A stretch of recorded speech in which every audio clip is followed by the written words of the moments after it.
ஆமென்.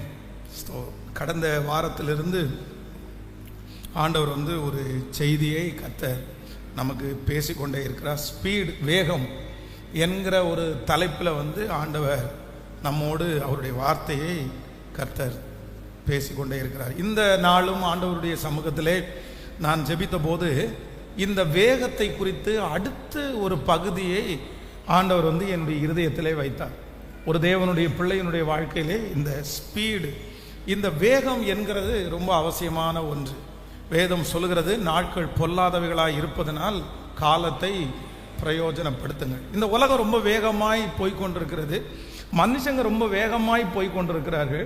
யாருமே இன்னைக்கு நிற்கிறவர்கள் இல்லை. நாளைக்கு பார்த்துக்கலாம் அப்படின்னு சொல்றவங்க ரொம்ப குறைஞ்சிட்டாங்க.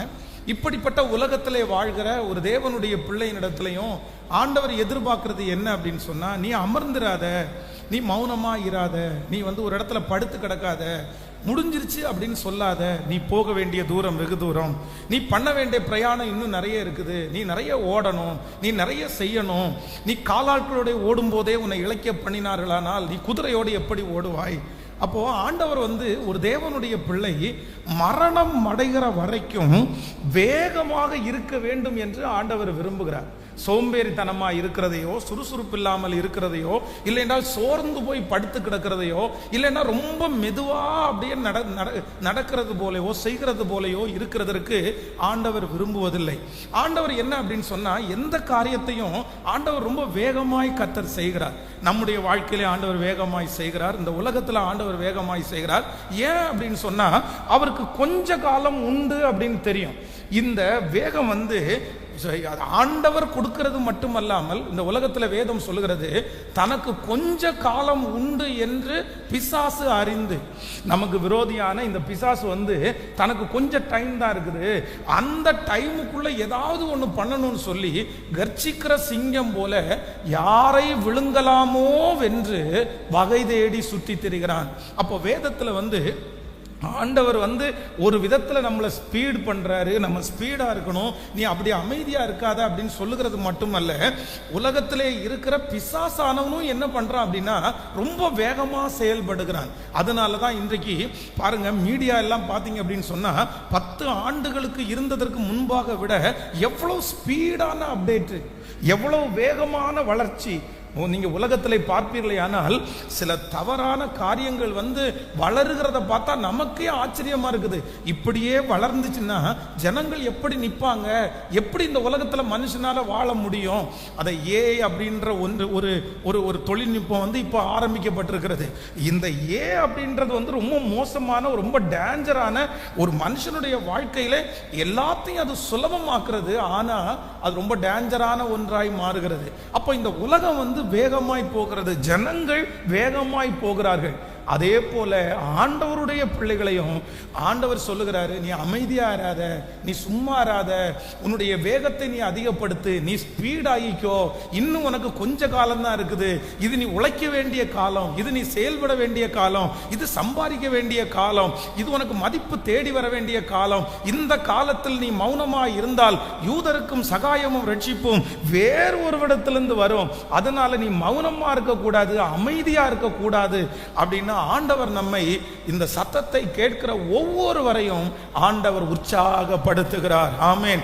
கடந்த நாட்களிலே ஒரு 3 காரியத்தை ஆண்டவர் நம்மோடு கூட பேசினார். அப்படி என்றால், ஒரு தேவனுடைய பிள்ளை வேகம் குறைவாய் இருக்கிறதுனால, அப்படின்னா நீங்க ஸ்லோவா இருக்கிறதுனால நடக்கிற 3 விதமான விளைவுகளை குறித்து கடந்த வாரத்திலே ஆண்டவர் நம்மோடு பேசினார். நம்பர் 1, முதலாவதாக, வேகம் குறையும் போது ஆண்டவருடைய பிள்ளைகளுக்கு சிலருக்கு நம்பிக்கையும் சேர்ந்து குறையும். எந்த மனிதனிடத்திலே வேகம் குறைதோ, எந்த மனிதன் வேகத்தை குறைக்கிறானோ, அந்த மனிதனுக்கு நாட்கள் தாண்ட தாண்ட என்ன குறையும் அப்படின்னா, அவன் மேல் இருக்கிற நம்பிக்கை குறைந்து விடும். அவனுடைய எதிர்காலத்தின் மேல் இருக்கிற நம்பிக்கை குறைந்து விடும். சோ ஒரு தேவனுடைய பிள்ளை கண்டிப்பாக வேகமாய் வாழ வேண்டும், வேகமாய் செய்ய வேண்டும். ஏன் அப்படின்னா, நம்முடைய நம்பிக்கையை பெருக வேண்டும் என்றால் நம்ம வேகமாய் வாழ வேண்டும். நம்பர் 2, இரண்டாவதாக, ஒரு தேவனுடைய பிள்ளை இந்த வேகத்துல குறையும் போது ஏற்படுகிற இரண்டாவது ஆபத்து என்ன அப்படின்னு சொன்னா, அவர்களுக்கென்று ஒரு தரிசனத்தினுடைய ஒரு சின்ன எல்லையை குறித்து விடுவார்கள். அப்படின்னா உங்க தரிசனம் குறைஞ்சிரும். யார் வேகம் குறைகிறார்களோ, யாருக்கு ஸ்பீடு கம்மி ஆகுதோ, அவர்களுக்கு ஏற்படுகிற இரண்டாவது ஆபத்து என்னன்னா, அவர்களுக்கு இருக்கிற லட்சியம், அவர்களுக்கு இருக்கிற விஷன், இது எல்லாமே என்ன பண்ணும்னா குறைந்து விடும் என்று ஆண்டவர் நம்மோடு கூட பேசினார். நம்பர் 3, மூன்றாவதாக, வேகம் குறைவாய் இருக்கிற ஒரு தேவனுடைய பிள்ளைக்கு நடக்கிற மூன்றாவது காரியம் என்னன்னா, உங்கள் நிமித்தம் உங்களுடைய சன்னதி ஆசீர்வதிக்கப்படாது, உங்களுடைய சன்னதி பின்தங்கின சன்னதியாக மாறும். அதனாலே நம்ம எப்படி இருக்கணும்னு ஆண்டவர் பேசினார்னா, வேகமா இருக்கணும். ஆமென் சொல்லுங்கள். கரங்களை அசைத்து ஒரு ஹல்லேலூயா. 2 கையை மேல உயர்த்தி சொல்லுங்க, என்னை தட்டி எழுப்புங்க, என்னை வேகமாக்குங்க. கணுக்கால் அளவு எனக்கு போதாது, முழங்கால் அளவு எனக்கு போதாது. நான் நீந்தி நீந்தி நான் மூழ்கணும். நான் அமைதியா உட்காரக்கூடாது, நான் சோர்ந்து போய் படுக்க கூடாது, நான் பலவீனத்தோடு இருக்கக்கூடாது. ஆண்டவரே, அப்பா ஆண்டவரே, மாமிசம் பலவீனம் உள்ளதா இருந்தாலும் எனக்கு நீர் கொடுத்திருக்கிற ஆவி அது உற்சாகம் உள்ளது. அந்த உற்சாகத்தின் ஆவியை கர்த்தர் இப்பொழுது எனக்கு கட்டளையிடுவீராக, கட்டளையிடுவீராக. என் குடும்பத்தில் இருக்கிறவர்களுக்கு கட்டளையிடுவீராக, என் பிள்ளைகளுக்கு ஆண்டவர் கட்டளையிடுவீராக. ஹல்லேலூயா. நம்முடைய தேவன் நமக்கு உற்சாகத்தின் ஆவியை தருகிறவர். சத்தமாய் ஆமென் சொல்லுங்கள். அப்போ எல்லாருமே என்ன பண்ணணும் அப்படின்னு சொன்னா, நீங்கள் மரணம் அடைகிற வரைக்கும் ஒரு தேவனுடைய பிள்ளை எப்படி இருக்கணும்னு ஆண்டவர் விரும்புகிறாருன்னா, உற்சாகத்தோட இருக்க கர்த்தர் விரும்புகிறார். விசுவாசிக்கிறவர்கள் ஆமென் சொல்லுங்க பார்க்கலாம். உற்சாகத்தோட இருக்கிறதற்கு ஆண்டவர் விரும்புகிறார். உற்சாகத்தோட இருக்கிறதற்கு ஆண்டவர் விரும்புகிறார். என்னை நடத்தின, என்னை வளர்த்தின என்னுடைய ஆவிக்குரிய தகப்பனார் பாஸ்டர் ஜெபமணி அவர்கள் பார்த்தீங்கன்னா, அந்த கடைசி அவங்க மரிக்கிற அந்த தருவாயில் இன்னும் கொஞ்ச நாள் தான் அவர்கள் இந்த உலகத்தில் இருக்க போறாங்கன்ற ஒரு சூழ்நிலை வந்துச்சு. அவர் மருந்து எடுக்காத ஒரு விசுவாசத்தில் இருந்தார். எத்தனையோ வியாதி வந்துச்சு, ஆனால் ரட்சிக்கப்பட்டதுக்கு பிற்பாடு அவர் எந்த மருந்தும் எடுக்கவில்லை. ஸோ அவரை போல வேகமாக யாருமே இருக்க முடியாது. பாருங்க, கடைசி அவர் வாடு இந்த கழுத்து பக்கத்தில் இருந்து அவருக்கு ஒரு புண்ணு அதிலிருந்து அப்படியே சீழ் வரும். அந்த சீழ் பார்த்தீங்கன்னா 2.5 மணி நேரத்துக்கு ஒரு டைமும் 1 டம்ளர் அளவுக்கு வரும். சீழும் ரத்தமும் சேர்ந்து வரும். ஒவ்வொரு 2.5 மணி நேரத்துக்கு ஒரு டைமும் யாராவது ஒருத்தர் அதை அழுத்தும் போது அதுலேருந்து சீழ் வரும். ஆனால் அந்த சூழ்நிலையிலையும் அவங்க எந்த மெடிசனும் பார்க்கல, மருத்துவமனைக்கெல்லாம் போகல. ஆனால் அந்த சூழ்நிலையிலையும் எங்களுடைய போதகரை மறக்கவே முடியாது. அவங்க பிரசங்கம் பண்ணினாங்க, அவங்க வர்றவங்களுக்காக ஜெபம் பண்ணாங்க, அவங்க மற்றவங்களுக்கு ஆறுதல் சொன்னாங்க. அந்த மனுஷனுடைய சரீரம்தான் பலவீனப்பட்டுச்சே தவிர அவருடைய ஆவி மரணம் அடைகிற வரைக்கும் உற்சாகமாயிருந்தது. அவர் மரணம் அடைகிறதுக்கு முன்பாக வரையும் ஜெபித்து கொண்டே இருந்தார். நான் நம்புகிறேன் இந்த சத்தத்தை கேட்கிற ஒவ்வொரு பிள்ளைகளுக்கும், பாஸ்டர் 10 வருஷத்துக்கு முன்னாடி நான் இருந்த வேகமே வேற, நான் ஒரு 5 வருஷத்துக்கு முன்னாடி எவ்வளவு வேகமா இருந்தேன் தெரியுமா, ஆனா இப்போ நீங்க சொல்றது எல்லாம் உண்மைதான், நான் ரொம்ப ஸ்லோ ஆயிட்டேன், நான் ரொம்ப பின்தங்கிய நிலைமையில இருக்கிறேன், என்னுடைய சூழ்நிலை, என்னுடைய பிரச்சனை என்னுடைய வேகத்தை ரொம்ப குறைச்சிருச்சு, நான் இனி திரும்பி வேகம் ஆவேனா அப்படின்றது எனக்கு சந்தேகமா இருக்குன்னு நீங்க நினைக்கலாம். ஆனா இந்த செய்தியை ஆண்டவர் தருவாரானால் உங்கள் வேகத்தை அதிகமாக்குறதற்காகத்தான் கர்த்தர் இந்த வார்த்தையினாலே பேசுகிறார். மறுபடியும் கர்த்தர் குதிரைக்கு ஒத்த பலனை உங்களுக்கு கர்த்தர் கட்டளை இடுவாராக. மறுபடியும் ஆண்டவர் உங்களை பலப்படுத்துவாராக. மறுபடியும் ஆண்டவர் உங்களை வேகப்படுத்துவாராக. எலியாவை தட்டி கொடுத்து போக வேண்டிய தூரம் வெகு தூரம் என்று சொன்ன தேவன் இந்த செய்தி முடிகிறதற்குள்ளே கர்த்தர் உங்களுடைய சோர்வுகளை களைந்து போட்டு, எஸ் ஆமென், துதியின் உடையினால் உங்களை அலங்கரித்து சந்தோஷத்தையும் மகிழ்ச்சியையும் உங்களுக்கு தந்து கர்த்தர் உங்களை தட்டி எழுப்புவதற்கு ஒரு அற்புதத்தை செய்வாராக. இந்த செய்தியை கேட்டுக்கொண்டிருக்கும் போதே ஜெபம் பண்ணணும். ஆண்டவரே என்ன வேகமாக்குங்க சொல்லுங்க பார்க்கலாம், என்ன வேகமாக்குங்க. ஒரு 10 டைம் சொல்லுங்க, என்ன வேகமாக்குங்க. நல்லா சொல்லுங்க. எல்லா வாலிப தம்பிகளும் தங்கச்சிகளும் சொல்லுங்க, என்ன ஸ்பீட் ஆக்குங்க ஆண்டவரே, என்ன வேகமாக்குங்க ஆண்டவரே. என்ன பார்க்குறவங்க நிறைய பேருக்கு ஆண்டவரே நான் ஒரு மோட்டிவேஷனாக மாறணும். என்ன பார்க்குறவங்க நிறைய பேர் ஏன் இவ்வளோ வேகமாக இருக்கிறாரு அப்படின்னு சொல்லி ஆச்சரியப்படணும். மற்றவர்களுக்கு முன்பாக என்னை ஒரு முன்மாதிரியாய் வைக்கிற கர்த்தர், என்னை பார்த்து அநேகம் பேர் எழும்பணும், என்னை பார்த்து அநேகம் பேர் விழுந்து கிடக்கிறவர்கள் எழும்பி நிற்கணும். அந்த அபிஷேகத்தை இந்த சூழ்நிலையிலையும் ஆண்டவரே என்னுடைய வேகத்தை பார்த்து பிரமிக்கணும். ஆண்டவர் நிச்சயமா இந்த மாதம் கர்த்தர் உங்களை வேகப்படுத்துவாராக. கைகளை அசைத்து ஆமேன்.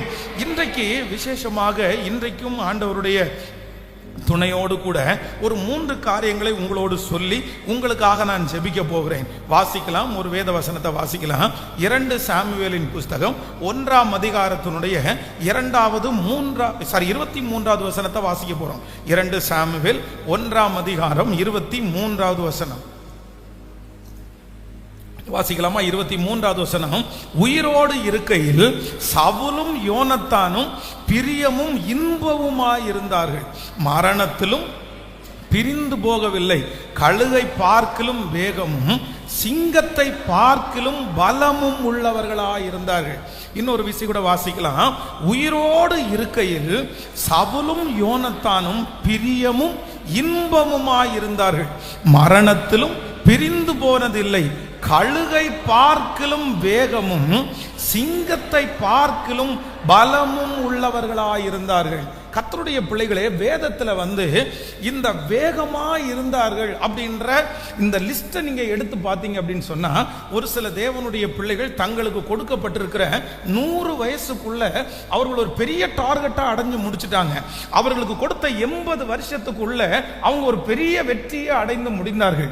அவர்களுடைய வேகம் அவர்களை நம்ப முடியாத இடத்துல கொண்டு போய் நிற்க வைத்தது. அவர்களுடைய வேகம் யாரும் செய்ய முடியாத ஒரு இடத்திலே கொண்டு போய் அவர்களை நிற்க வைத்தது. ஆனா நான் வாசித்து பார்க்கும்போது வேதத்துல ரொம்ப வேகமா இருந்தது யார் அப்படின்னா, ஒரு அப்பாவும் ஒரு மகனும். வேதம் சொல்லுகிறது, உயிரோடு இருக்கையில் சவுலும் யோனத்தானும் எப்படி வேகமா இருந்தாங்களாமா, கழுகை போல வேகமா இருந்தார்களாமா. ஒரு கழுகுனுடைய வேகத்தை பார்த்தீங்க அப்படின்னு சொன்னா, சாதாரணமாய் ஒரு கழுகு பறக்கும் போது 45 கிலோமீட்டர் வேகத்திலிருந்து ஒரு 50 கிலோமீட்டர் வேகத்துக்குள்ள ஒரு கழுகு பறக்கும். ஆனா இந்த கழுகுல நிறைய வெரைட்டி இருக்குது, நிறைய ஜாதி கழுகுகள் இருக்குது. சிலது இன்னும் அப்டேட், இன்னும் ரொம்ப வேகமாய். ஆனா குறிப்பிட்ட ஒரு சாதாரணமான நம்ம எல்லாரும் பார்க்கிற சில கழுகுகள் பார்த்தீங்கன்னா 45 கிலோமீட்டர்ல இருந்து 50 கிலோமீட்டர் வேகம் சாதாரணமாய் பறக்கும். ஆனா அதே நேரத்தில் அந்த கழுகு தன்னுடைய கண்ணுக்கு முன்னாடி ஒரு இறைய பார்த்துச்சு அப்படின்னு சொன்னா, அந்த கழுகுனுடைய வேகம் எப்படி இருக்குமாமா, கிட்டத்தட்ட 90 கிலோமீட்டர் இல்லைன்னா 100 கிலோமீட்டர் வேகத்தில் அது பறக்குமாமா. அவ்வளவு வேகமானது. நம்முடைய வண்டியில் பார்த்தீங்கன்னா, காரில் பிரயாணம் பண்ணுறவங்களுக்கு தெரியும், காரில் ஃபுல்லாக அந்த கிளாஸ் எல்லாம் ஃபுல் பண்ணிட்டு ஏசியை போட்டுட்டு ட்ராவல் பண்ணால் நிறைய நேரத்தில் நமக்கு ஸ்பீடு தெரியாது. ஆனால் ஒரு 100 கிலோமீட்டர் ஸ்பீடில் நீங்கள் அந்த ஜன்னலை மட்டும் திறந்து விட்டுட்டு போயிட்டீங்கன்னா நம்ம எவ்வளவு வேகமாக போகிறோன்னா அப்போ தான் நமக்கு தெரியும். அப்போ 100 கிலோமீட்டர் ஸ்பீட் அப்படின்றது ரொம்ப வேகமான, ரொம்ப வேகம். அது சாதாரணமாய் மனிதனால் கட்டுப்படுத்த முடிகிறது அல்ல. ஆனா ஆண்டவர் இந்த இடத்துல என்ன சொல்றார் அப்படின்னு சொன்னா, இந்த சவுலும் அவனுடைய மகனாகிய யோனத்தானும் எவ்வளவு வேகமா இருந்தாங்க அப்படின்னு சொன்னா, கழுகை பார்க்கிலும் வேகமா இருந்தார்கள். அவ்வளவு ஸ்பீடா இருந்தாங்க. ஆனா இவருடைய வாழ்க்கை நீங்க பாத்தீங்க அப்படின்னு சொன்னா, ஆரம்பத்தில் ஆண்டவர் அவனுக்கு அந்த ராஜ பதவியை கொடுக்கும் போது பெரிய வேகமா இருந்த இந்த சவுல் தன்னுடைய வாழ்க்கையில பெரிய விஷயம் எதுவுமே செய்யல. இடையிலே பாதியிலே சில சூழ்நிலைகள் மத்தியிலே அவருடைய வேகம் அப்படியே படிப்படியா குறைஞ்சு கடைசியில் ரொம்ப டவுன் ஆகி, வேதம் சொல்லுகிறது தற்கொலை செய்து மாண்டு போகிற அளவிற்கு அவனுடைய வேகம் குறைஞ்சிருச்சு. ஏன் இந்த வேகம் குறைஞ்சிட்டு? நேற்றைக்கு இரவில் இந்த வார்த்தையை நான் தியானித்து கொண்டே இருந்தேன். ஒரு தேவனுடைய பிள்ளை, உங்களுடைய வேகத்தை குறைக்கிற 3 சக்திகள் இதுல ரொம்ப ஜாக்கிரதையா இருக்கணும். நீங்க வேகமா போகும்போது பாத்தீங்கன்னா பிசாசு பின்னாடி பின்னாடி உங்களை பிடிச்சி இழுப்பான், உங்களை முன்னேற விட மாட்டான். 10 அடி நீங்க ஏறும்போது 20 அடி இறக்கணும்னு நினைப்பான். நீங்க கொஞ்சம் முன்னாடி போலான்னு நினைக்கும் போது உங்களை பின்னாடி சத்துருடைய பெரிய கண்ணியே என்ன அப்படின்னு சொன்னா, உங்களை எப்படியாவது பின்னாடி இழுக்கலாம், உங்களை எப்படியாவது ஸ்லோ டவுன் பண்ணலாம், உங்களை செயல்படாம தடுக்கலாம். அப்ப நிறைய கர்த்தரே உங்களுக்கு சில நேரத்தில் ரெஸ்ட் டைம் கொடுப்பாரு. இது ஆண்டவரே சில பிள்ளைகளுக்கு அனுமதிக்கிறது. வேகமா ஓடிட்டு இருக்கிற ஒரு நபரை ஆண்டவர் சில சூழ்நிலைகளை கொடுத்து ஆண்டவர் ஒண்ணுமே இல்லாம உட்கார வைப்பாரு. ஆனா அந்த மாதிரி ஆண்டவர் உங்களை ஸ்லோ பண்ணி ஆண்டவர் உங்களை உட்கார வச்சாருன்னா நீங்க ஒன்றும் பயப்பட வேண்டிய அவசியம் இல்லை. நீங்க எந்த அளவுக்கு நீங்க ரெஸ்ட் எடுக்கிறீங்களோ, எந்த அளவுக்கு ஆண்டவர் உங்களை ஒன்றும் செய்யாம அமைதியா உட்கார வைக்கிறாரோ, இது நீங்கள் சும்மா இருக்கிற காலம் அல்ல, ஆண்டவர் உங்களை உருவாக்குற காலம். அதற்கு பிறகு நீங்கள் எழும்புவீர்கள், அதற்கு பின்பாக நீங்கள் வளர்வீர்கள், அதற்கு பின்பாக நீங்கள் வேகமாவீர்கள். நீங்க எடுத்த அந்த ரெஸ்ட் டைமை விட பல மடங்கு அதிகமாய் கர்த்தர் உங்களை கொண்டு போய் சேர்க்கிறதற்கு கர்த்தர் வல்லவரா இருக்கிறார். அதனால ஆண்டவரா சில உட்கார வைப்பாரு. நீ ஒன்னும் பண்ண வேண்டாம், நீ அமைதியா இரு, நீ சும்மா இருந்தா போதும். ஆண்டவரே, அவ்வளவு வேகமா ஓடிட்டு இருந்தேனே, அவ்வளவு ஸ்பீடா ஓடிட்டு இருந்தேனே, இப்ப என்ன ஒண்ணுக்கும் ஆகாதவனா என் கை காலை உடைச்சது மாதிரி என்ன உட்கார வச்சிருக்கிறீங்களே, ஏன் ஆண்டவரே அப்படின்னு நீங்க நினைக்க வேண்டிய அவசியம் இல்லை. கர்த்தர் அவருடைய அம்பரா துணியிலே உங்களை வைத்து கர்த்தர் ஏவுகிறதற்கு ரெடியா இருக்கிறார். அவருடைய அம்பரா துணியிலே நீங்கள் ஆயத்தம் ஆகி கொண்டிருக்கிறீர்கள். ஆனால் அவருடைய கையினால் அந்த வில்லை அம்பரா துணியிலிருந்து எடுத்து அவர் எய்கிற ஒரு நாள் சீக்கிரமாய் வரும். அடைப்பைக்குள்ளே இருந்த அந்த அம்பு சீறி பாய்ந்து போய் தனக்கு முன்பாக இருக்கிற எதிரியான சக்திகளை முழுவதுமாக அழித்து பெரிய ஜெயத்தை கர்த்தர் உங்கள் மூலமாய் தர ஆண்டவர் வல்லவராய் இருக்கிறார். ஹல்லேலூயா. அப்போ நீங்களும் நானும் ரொம்ப கவனமா இருக்க வேண்டியது என்ன அப்படின்னா, சத்துரு உங்களை பின்னாடி இழுப்பான், அசுத்த கிரியைகளை உங்களை பின்னாடி இழுக்கும். நீங்க எவ்வளவு வேகமா போகணுமோ போக விடாது. அப்போ இந்த சவுலுடைய வாழ்க்கையில தன்னுடைய வேகம் இவ்வளவு வேகமாய் ஆரம்பித்தவர் எதுல கவனக்குறைவாய் இருந்தார்? வாசிக்கலாம். முதலாவதாக ஒரு வசனத்தை வாசிக்கலாமா? எடுத்துக்கொள்ளுங்கள். அதே 2 சாமுவேலின் புஸ்தகத்தினுடைய 2 சாமுவேலின் புஸ்தகம் எடுத்துக்கொள்ளலாம். 30ஆம் அதிகாரத்தினுடைய 10வது வசனத்தை வாசிக்கலாமா? சரி, அதுக்கு முன்னாடி 18ஆம் அதிகாரம் 8வது வசனத்தை வாசிக்கலாம். ஆமீன். 1 சாமுவேல் 18ஆம் அதிகாரம் 1 சாமுவேல் 18ஆம் அதிகாரத்தினுடைய 1 சாமுவேல் 18ஆம் அதிகாரம் 8வது வசனத்தை வாசிக்கலாம். அந்த வார்த்தை சவுலுக்கு விசனமா இருந்தது. அவன் மிகுந்த எரிச்சல் அடைந்து தாவீதிற்கு 10,000 எனக்கோ 1000 கொடுத்தார்கள், இன்னும் ராஜாங்கம் மாத்திரம் அவனுக்கு குறைவாய் இருக்கிறது என்று சொல்லி. இன்னொரு விஷயம் கூட வாசிக்கலாம். அந்த வார்த்தை சவுலுக்கு விசனமாய் இருந்தது. அவன் மிகுந்த எரிச்சல் அடைந்து தாவீதிற்கு 10,000 எனக்கோ 1000 கொடுத்தார்கள், இன்னும் ராஜாங்கம் மாத்திரம் அவனுக்கு குறைவாய் இருக்கிறது என்று சொல்லி. கர்த்தருடைய பிள்ளைகளே, முதலாவதாக இங்கே இந்த சவுலுடைய வேகத்தை அப்படின்னா, அவர் ஊழியத்திற்காக இறங்கும் போது ரொம்ப வெற்றியோட தான் இறங்கினாரு. அப்படின்னா ஆண்டவர் கழுதைக்கு பின்பாக போய்கொண்டிருந்த ஒரு மனுஷனை ஆண்டவர் ராஜாவா அபிஷேகம் பண்ணின உடனே அவருக்குள்ள பெரிய பெரிய கற்பனை எல்லாம் இருந்துச்சு. இல்லடா, நம்ம ரொம்ப பெருசா செய்யணும், நம்ம பெருசா வளரணும், நம்ம அதை பண்ணணும், இப்படி எல்லாம் பண்ணணும், யாருமே செய்ய முடியாததை நம்ம செய்யணும், நம்மளை புது ராஜாவா அப்படியே உருவாக்கி இருக்கிறாங்க, நம்ம எப்படியும் விட்டுறக்கூடாது. இந்த தரிசனத்தோடு ஆரம்பித்த இந்த சவுல் முதலிலே ஃபர்ஸ்ட் டைம் இவ்வளவு வேகமாய், அதுவும் முதலிலே ராஜாவாகும் போது யாருடைய கையிலையும் ஆயுதம் இல்லை. வேதம் சொல்கிறது, சவுலுக்கும் சவுலுடைய குமாரனாகிய யோனத்தானுடைய கையிலையும் அன்றி வேறு ஒருத்தருடைய கையிலையும் ஆயுதம் இல்லை. ஆயுதங்களை இவர் தான் தயாரிச்சாரு. பெரிய பெரிய யுத்த வீரர்களை இவர் தான் உருவாக்குனாரு. ஏன்னா இவர் ஃபர்ஸ்ட் ராஜா. அது வரைக்கும் ஜனங்கள் தீர்க்கதரிசிகளை நம்பி தீர்க்கதரிசிகள் சொல்ற வார்த்தையை கேட்டு அதன்படி நடந்தார்கள். இப்போ ஃபர்ஸ்ட் இந்த ராஜா வந்த உடனே இவர் எல்லாத்தையும் ரொம்ப வேகமா செய்யறாரு. ஆனா என்ன ஆச்சு அப்படின்னு சொன்னா, அவருடைய வேகத்தை தடை பண்ணுவதற்கு இங்கே என்ன நடக்குது அப்படின்னு சொன்னா, அந்த எருசலேமில் இருக்கிற குமாரத்திகள் பாடும்போது சவுல் கொன்றது 1000, தாவீது கொன்றது 10,000 என்று பாடினார்கள். இந்த வார்த்தையை கேட்ட உடனே சவுலுக்கு என்ன தோணுது அப்படின்னு சொன்னா, எரிச்சல் அடைந்து தாவீதிற்கு 10,000 எனக்கோ 1000, தாவீதிற்கு 10,000 எனக்கோ அப்படின்னா நம்ம பாஷையின்படி சொன்னா, அவனுக்கு பாரு எவ்வளோ கிடைச்சிருக்குது, அவனுக்கு பாரு எவ்வளோ இருக்குது, ஆனா எனக்கு, நானும் அவனை மாதிரி தானே பாடுபடுறேன், நானும் அவனை மாதிரி தானே உழைக்கிறேன், அவனுக்கு நிறைய இருக்குது. எனக்கு முன்பாக இருக்கிற ஒருத்தர் வேகமாய் ஓடும்போது, அவர் வேகமாய் ஓடி சில ஆசீர்வாதத்தை பெற்றுக்கொள்ளும் போது, எனக்கு அவர் ஓடின அந்த ஓட்டத்தை தான் நான் ஓடிட்டு இருக்கிறேன். ஆனா எனக்கு அந்த மாதிரி நடக்கல, எனக்கு அந்த மாதிரி கிடைக்கல. என்னை விட நேற்றைக்கு வந்தவெல்லாம் வேகமா ஓடுறான்ல, இவன் எல்லாம் பெரிய பெரிய காரியத்தை செய்யறான்ல, நான் ஏன் இப்படி இருக்கிறேன்? இப்பேற்பட்ட ஒரு எண்ணம் எந்த நபர்களும் இருக்குதோ அந்த நபருக்கு என்ன ஆகும் அப்படின்னு சொன்னா, அவர்களுடைய வேகம் அதனாலே தடைபடும். ஒன்று, ஆண்டவருடைய பிள்ளைகள் கவனமாய் நீங்கள் நினைத்துக் கொள்ளுங்கள். சிலரை ஆண்டவர் எடுத்த உடனே கர்த்தர் வேகமா கொண்டு போறாரு. ஆனா சிலரை அவர்கள் அடைய வேண்டிய அந்த இடத்த கர்த்தர் கொஞ்சம் காலதாமதமா கொண்டு போனாலும், நான் நம்புறேன் ஏற்ற காலத்துல உங்களை அந்த இடத்துல கொண்டு போய் நிறுத்துகிறதற்கு கர்த்தர் வல்லவரா இருக்கிறார்.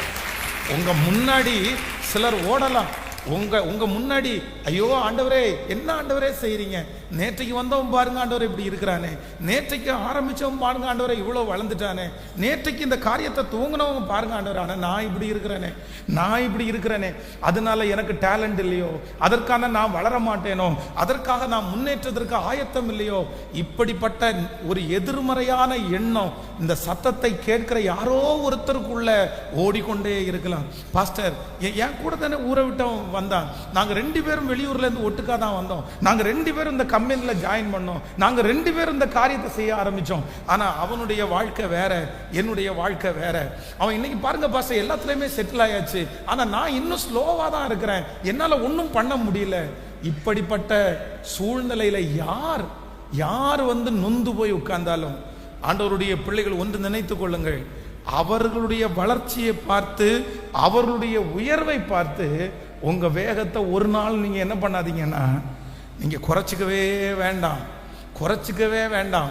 உங்களுக்கும் எனக்கும் கர்த்தர் ஒரு ஏற்ற காலத்தை கர்த்தர் வைத்திருக்கிறார். அவர்களை விட வேகமாய் ஓட பண்ணுவதற்கு ஆண்டவராலே முடியும். அவர்களை விட பெரிய இடத்துல கொண்டு போய் வைக்கிறதற்கு கர்த்தராலே முடியும். அதற்காக அவர்களுடைய ஓட்டத்தை பார்த்து மனம் நொந்து போய் எனக்கு எந்த முயற்சியும் இல்லை அப்படின்னு சொல்லி பின்னாடி வந்திருக்கிற ஒவ்வொரு தேவனுடைய பிள்ளைகளையும் பார்த்து கர்த்தர் என்று வாக்கு கொடுக்கிறார். ஆண்டவர் இன்றைக்கு உங்களை உற்சாகப்படுத்துகிறார்.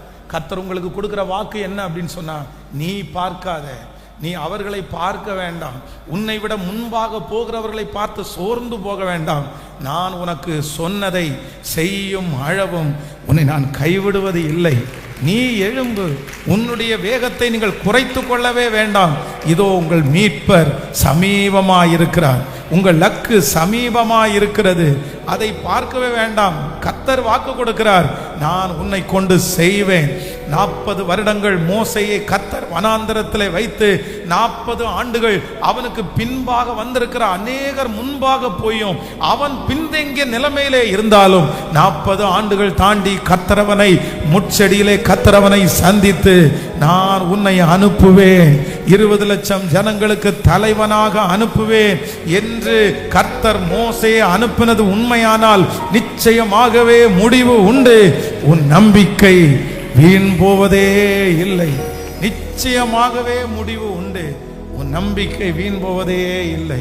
கைகளை அசைத்து ஒரு ஹல்லேலூயா சொல்லலாம். எத்தனை பேரை ஆமோதிக்கிறீங்க? உங்க வேகத்தை நீங்க என்ன பண்ணக்கூடாது அப்படின்னா குறைச்சிடவே கூடாது. 2004 2003வது ஆண்டு பைபிள் காலேஜ் முடித்து 2004வது ஆண்டு பார்த்தீங்க அப்படின்னு சொன்னால் ஒரு அருமையான ஒரு ஊழியம், நல்ல ஊழியம். சென்னையிலே மாதவரத்திலே ஒரு நல்ல ஊழியம். அதை முடிச்சுட்டு திருச்சியிலே OFT துப்பாக்கி தொழிற்சாலை பக்கத்தில் நல்ல ஒரு ஊழியம். இந்த 2 திருச்சபையிலையும் பார்த்தீங்க அப்படின்னு சொன்னால் கிட்டத்தட்ட ஒரு 200 ஆத்துமாக்கள் வந்து இந்த சர்ச்சில் இருக்கிறாங்க. ஃபர்ஸ்ட் சர்ச்சில் அசிஸ்டன்ட் பாஸ்டராக இருந்தாலும் 2வது கொடுக்கப்பட்ட திருச்சி OFT சர்ச்சில் என்ன ஹெட் பாஸ்டரா அப்படியே தான் நியமிச்சாங்க. உங்க கீழே இந்த மாதிரிலாம் இருந்து ஊழியம் செய்கிறதுக்கு ஊழியக்காரங்களை வச்சாங்க.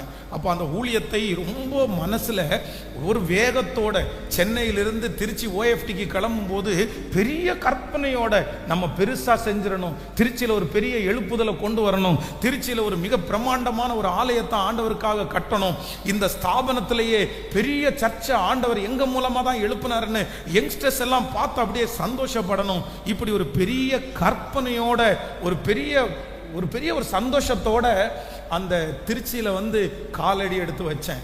ஆனால் திடீரென்று வாழ்க்கையில அடித்த ஒரு பெரிய பலவீனம் என்னை அப்படியே தலைகீழாக மாற்றிருச்சு. ரொம்ப மனசு வருத்தப்பட்டேன். அப்படின்னா எங்களுடைய நண்பர்கள் கூட படித்த இந்த பிள்ளைங்க டிஸ்டர்ப் வெளியில் வச்சுருங்களேன், இல்லைன்னா இங்கே ஃபெய்த் ஹாலில் கூட கொண்டு போகலாம். பிள்ளைங்க இந்த பக்கத்தில் வந்து பிள்ளைங்க டிஸ்டர்ப் பண்ணுறவங்க அந்த அவங்கெல்லாம் இங்கே இந்த ஹாலுக்குள்ளே மேலே ஹாலுக்குள்ளே இல்லைன்னா மேலே ஹாலுக்குள்ளே அந்த மாதிரி இன்னொருத்தர் பிரசங்கம் கேட்கும்போது நம்ம இடைஞ்சலாக யாருக்குமே இருக்கக்கூடாது.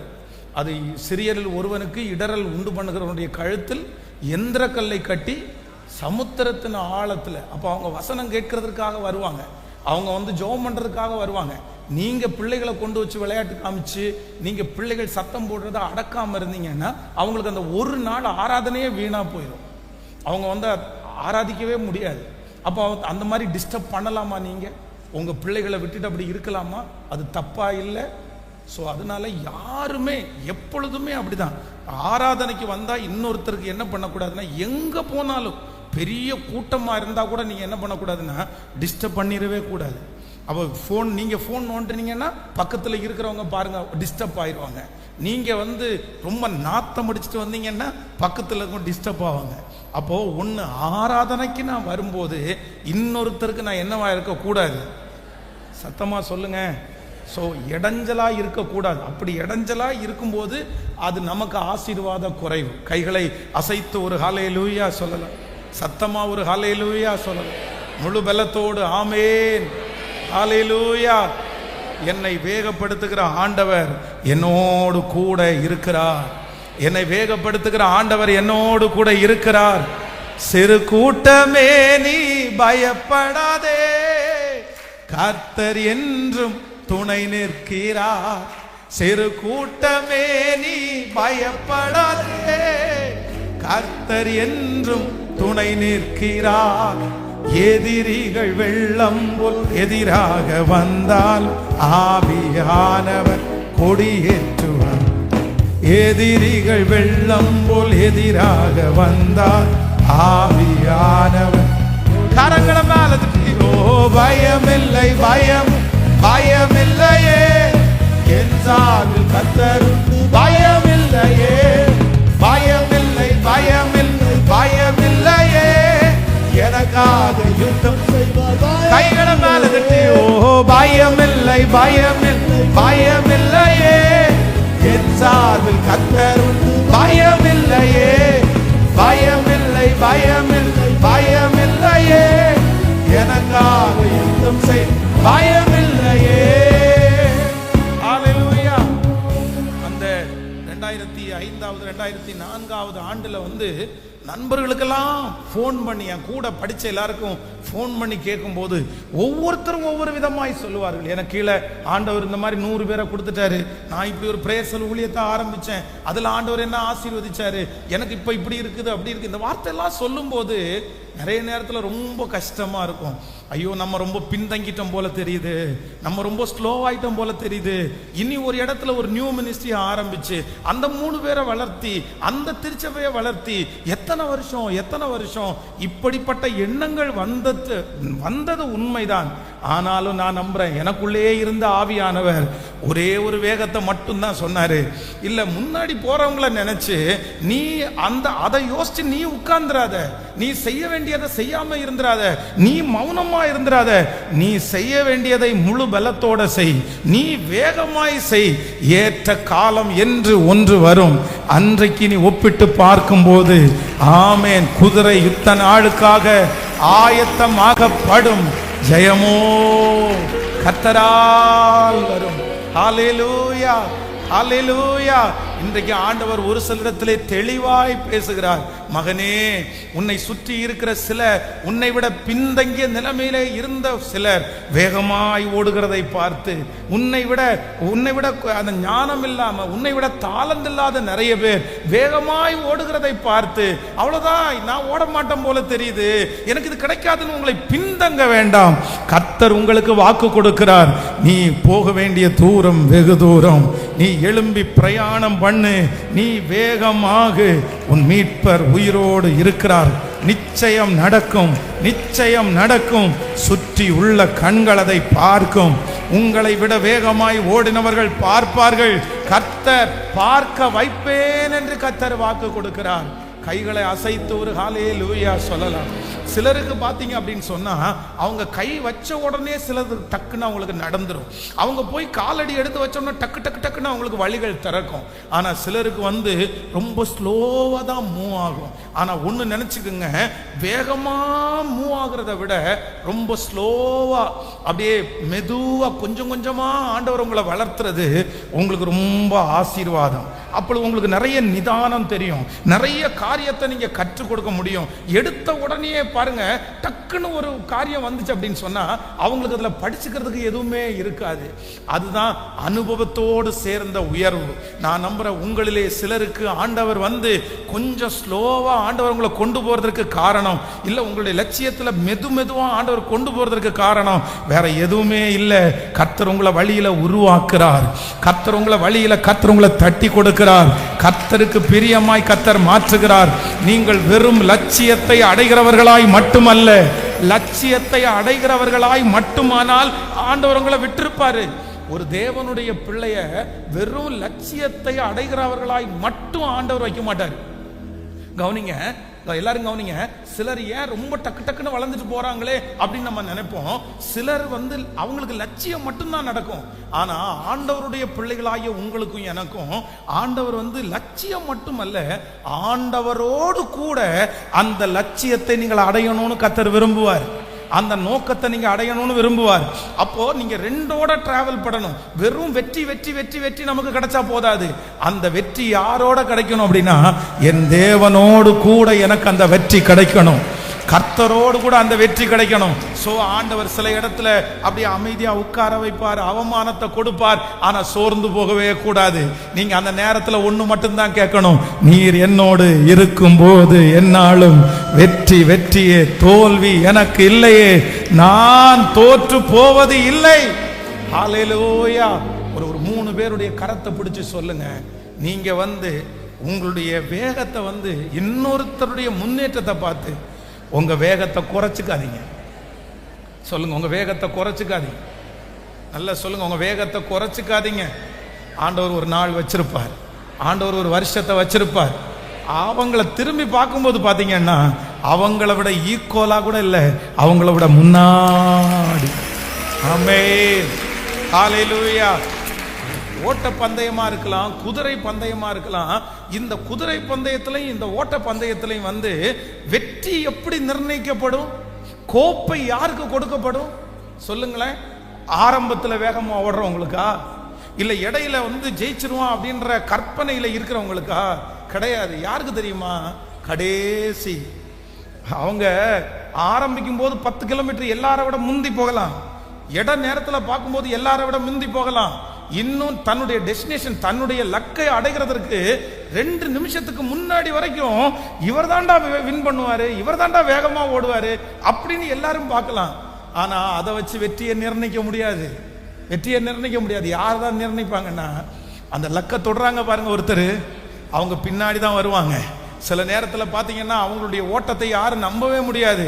இவையெல்லாம் ஜெயிப்பானான்னு தான் கேட்பாங்க.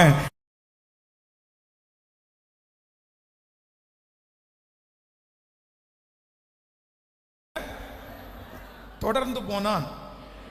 200 பேர் விடாய்த்து போனபடினால் பேசர் ஆற்றண்டையை கடக்காமல் நின்று போனார்கள். கர்த்தருடைய பிள்ளைகளே, இந்த இடத்துல என்ன வாசிக்கிறோம் அப்படின்னு சொன்னா, இந்த தாவீது மிகவும் நெருக்கப்பட்டான். அப்படின்னா அவன் யுத்தத்திற்காக போயிட்டு திரும்பி வர்றாரு. திரும்பி வரும்போது பார்த்தா தன்னுடைய வீடுகள் தன்னுடைய தீக்கிரையாக்கப்பட்டு கிடக்கிறது. தன்னுடைய மனைவி பிள்ளைகள் யாரையுமே இங்க காணோம். அப்ப ரொம்ப நெருக்கப்படுகிறான்.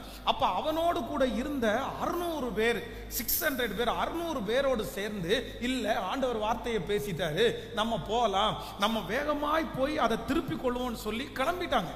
ஆனா என்ன நடக்குது அப்படின்னு சொன்னா, ஒரு 200 பேருக்கு என்ன நடக்குது அப்படின்னு சொன்னா, ஏற்கனவே அவருடைய வாழ்க்கையில நடந்த தொடர்ச்சியான ஒரு பிரச்சனை, தொடர்ச்சியான ஒரு சோர்வு ஒரு ஆறு இருக்கு பாருங்களா, அந்த ஆற்றை கடக்கும் போது அவங்களால முடியல. அவ்வளவுதான், நம்ம இதுக்கு மேல போக முடியாது. அந்த 200 பேரும் அங்கேயே இருந்து விட்டார்கள். 600 பேரோட ஆரம்பிக்கப்பட்ட பிரயாணம் 600 பேரும் வேகமாய் ஆரம்பித்தார்கள். 600 பேரும் தரிசனத்தோடு ஆரம்பித்தார்கள்.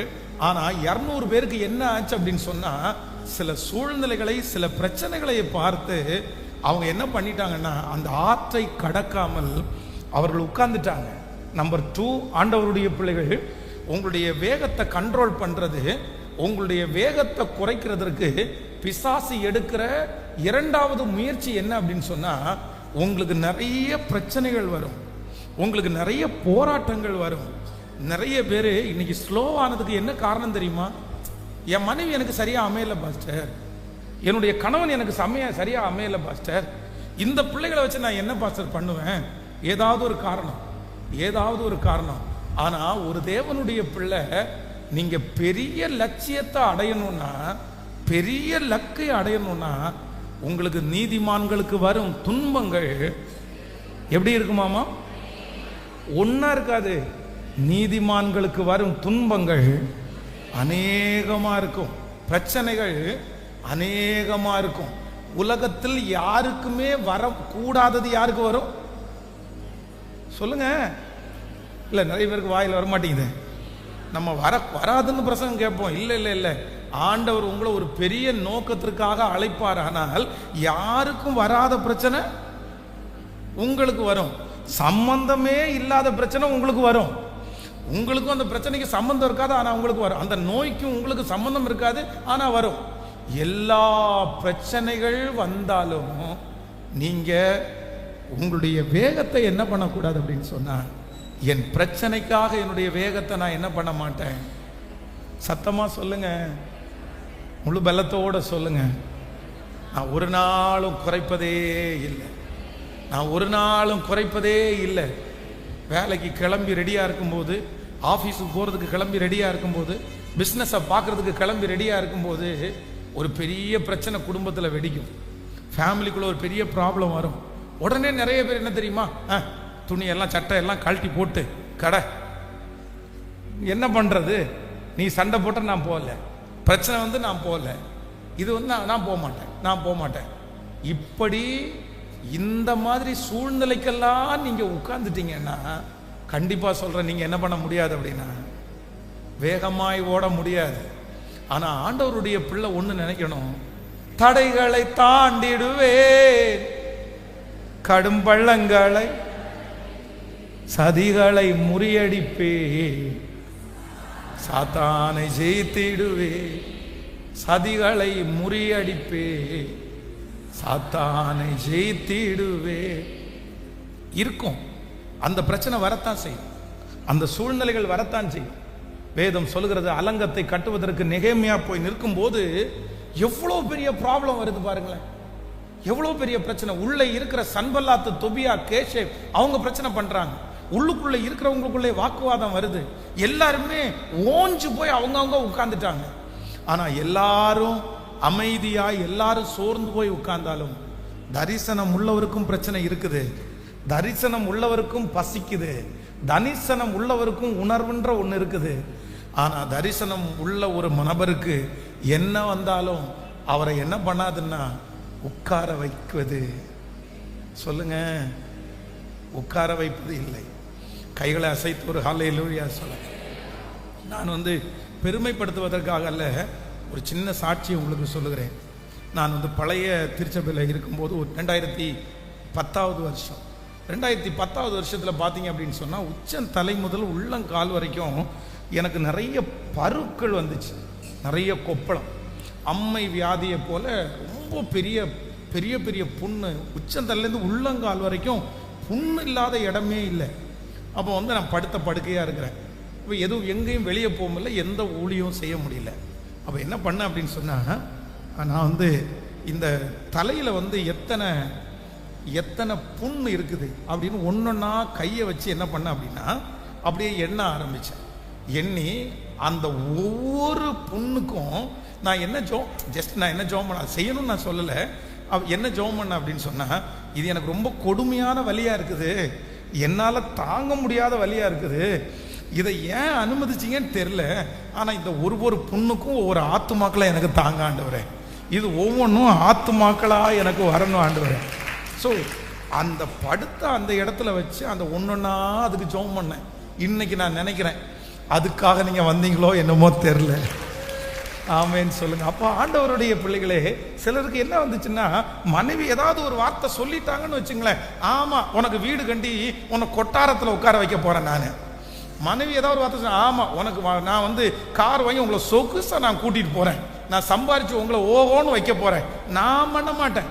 கணவனார் ஏதாவது ஒன்று சொல்லிட்டாருன்னா, ஆமாம் உங்களுக்கெல்லாம் அவிச்சு கொட்டணும்னு நினைக்கிறீங்களா, நான்லாம் செய்ய மாட்டேன், எனக்கெல்லாம் ஒன்றும் வரக்கூடாது, நான்லாம் அவ்வளோதான். இப்படிப்பட்ட மனுஷனுக்கு செஞ்சு என்ன பிரயோஜனம்? ஏதாவது பிள்ளைகள் சொல்லிட்டாங்கன்னா, ஆமாம் ஒன்னெல்லாம் வச்சு என்ன பண்ணுறது, அவ்வளோதான். ஏதாவது ஒன்று வந்துச்சுன்னா உடனே அவங்க குறுக்க நிற்கிறது என்ன அப்படின்னா, நான் ஓட மாட்டேன், நான் செய்ய மாட்டேன், நான் சம்பாதிக்க மாட்டேன், நான் பெரிய வெற்றியை பார்க்க மாட்டேன், அவ்வளோதான் முடிஞ்சிருச்சு, இவங்களே என்னை ஏமாத்திட்டாங்க, இவங்களே என்னை விட்டு போயிட்டாங்க, இவங்களே என்னை காயப்படுத்திட்டாங்க, இவங்க இல்லாத உயர்வு எனக்கு எதுக்கு, அப்படியே டவுன் ஆயிடுவாங்க. நான் சொல்றேன், இப்படி டவுன் ஆகிற ஒரு தேவனுடைய பிள்ளை கண்டிப்பாக கர்த்தர் கொடுத்த லட்சியத்தை அடைய, சத்தமா சொல்லுங்க, கேட்கல, நீங்க ஓடணும். எதன் மத்தியில தான் ஓடணும்? எதன் மத்தியில தான் ஓடணும்?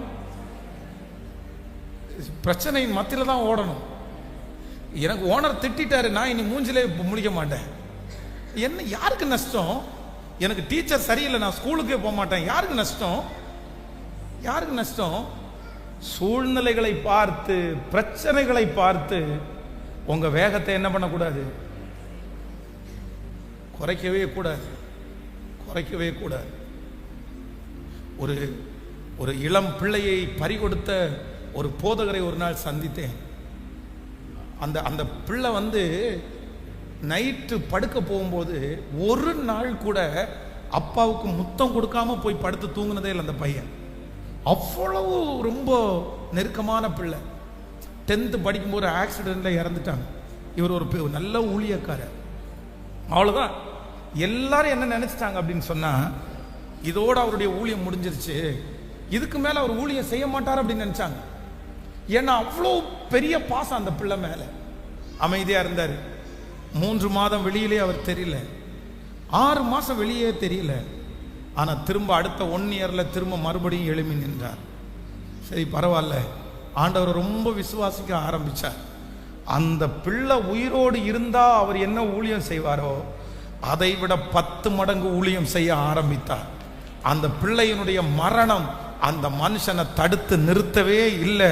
தடைகளை தாண்டி முன்னேறி கர்த்தருக்கு இன்றைக்கு பார்த்தீங்கன்னா அவ்வளோ பெரிய தேவனுடைய மனுஷனாய் கர்த்தர் அவரை வச்சிருக்கிறார். அதனால ஆண்டவருடைய பிள்ளையே, இங்க இருக்கிற யாரோ ஒருத்தரத்துல ஆண்டவர் பேசுறாரு. யார்கிட்ட பேசுறாருன்னு தெரியல.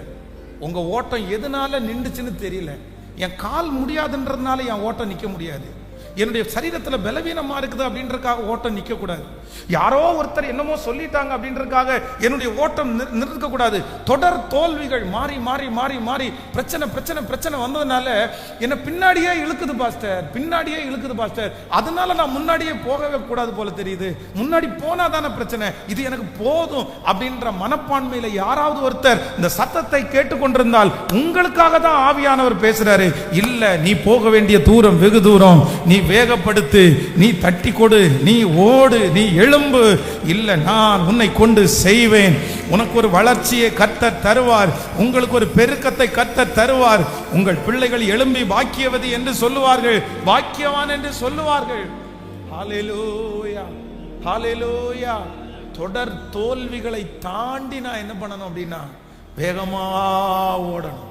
இந்த சவுலுக்கு மாறி மாறி மாறி பிரச்சனை வந்த உடனே ஸ்டாப், அவ்வளவுதான், அவனுடைய ஓட்டம் அதோட நின்றுச்சு. ஆனா கர்த்தர் இன்னைக்கு நம்ம கிருபையா இருக்கிறார். ஹல்லேலூயா.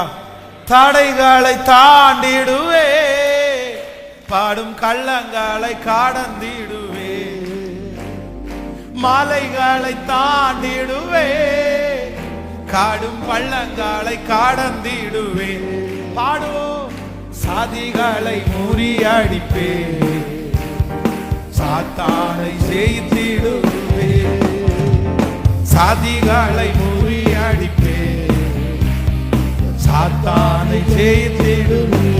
கைகளை மேல, நீர் என்னோடு இருக்கும் போது என்னாலும் வெற்றி வெற்றியே, நீர் என்னோடு இருக்கும் போது என்னாலும் வெற்றி வெற்றி. தோல்வி எனக்கில்லை, தோல்வி எனக்கில்லையே, நான் தோற்று போவதில்லையே, தோல்வி எனக்கில்லையே, நான் தோற்று போவதில்லை. திரும்ப திரும்ப தோல்வி எனக்கில்லை, நான் தோற்று போவதில்லையே. ஹல்லேலூயா. வியாதி வந்தது, கிறிஸ்தவ மதத்தினுடைய எதிர்ப்பாளர்கள் வந்தார்கள், கெட்ட வார்த்தை பேசுகிறவர்கள் வந்தார்கள், குடிகாரர்கள் வந்தார்கள், குடும்பத்திலே சூழ்நிலை வந்தது, பர்சனலா பலவீனம், மன கஷ்டம் எல்லாமே வந்துருச்சு. சைக்காலஜிக்கலா பாதிக்கப்படுகிற அளவு வரைக்கும் வந்துருச்சு. ஆனா இன்றைக்கு வரைக்கும் பலிபீடத்தில் நிற்கும் போது அவ்வளவுதான், அந்த நேரத்தில் கொஞ்சம் சோர்வா இருக்கும், ஒரு 2-3 நாள் ரொம்ப கஷ்டமா இருக்கும், ரொம்ப பாரமா இருக்கும். ஆனாலும் கிறிஸ்துவுக்குள்ளே எங்களை வெற்றி சிறக்க பண்ணுகிற கர்த்தர் அப்படியே ஒரு நாள் தாண்டின உடனே, 2 நாள் 3 நாள் தாண்டின உடனே இப்படியே நீ இருந்துடலாமாப்பா, இப்படியே இருந்துடலாமா, எந்திரி ஓடு, உன் தேவன் உன்னோடு கூட இருக்கிறார், நீ இருந்து போராடு, பரவாயில்ல, எல்லாம் சாதகமாய் அமையும், எல்லா காரியங்களும் கைகூடி வரும். இன்றைக்கு வரைக்கும் ஆவியானவர் என்ன அப்படிதான் நடத்துறாரு. உங்களையும் ஆண்டவர் நடத்துவதற்காக கர்த்தர் அழைக்கிறார்.